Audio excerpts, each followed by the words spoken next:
দেশের শত্রুরা আবারও মাথা তুলে দাঁড়ানোর চেষ্টা করছে বলে আশঙ্কা প্রকাশ করেছেন বিএনপির মহাসচিব মির্জা ফখরুল ইসলাম আলমগীর।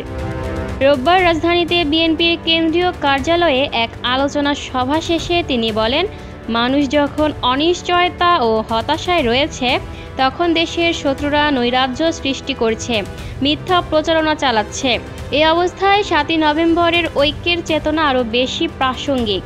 তিনি বলেন, 7ই নভেম্বর সিপাহী জনতার বিপ্লবের মাধ্যমে শহীদ প্রেসিডেন্ট জিয়াউর রহমান গৃহবন্দী অবস্থা থেকে মুক্ত হন, যা বাংলাদেশের পুনর্জাগরণের সূচনা করে। জিয়া বহুদলীয় গণতন্ত্র প্রতিষ্ঠা, সংবাদপত্রের স্বাধীনতা, বিচার বিভাগের স্বাধীনতা এবং অর্থনীতিতে সংস্কার এনে দেশকে সম্ভাবনার পথে এগিয়ে নেন।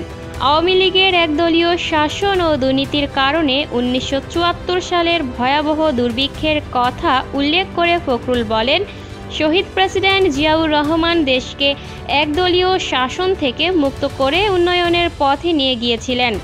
তিনি আরও বলেন, জিয়াউর রহমানের আদর্শ আজও জীবিত, আর বিএনপি সেই আদর্শে অনুপ্রাণিত। তারেক রহমান প্রবাস থেকে জাতিকে ঐক্যবদ্ধ করার চেষ্টা চালাচ্ছেন। Taki Akhtar, people voice television, Dhaka.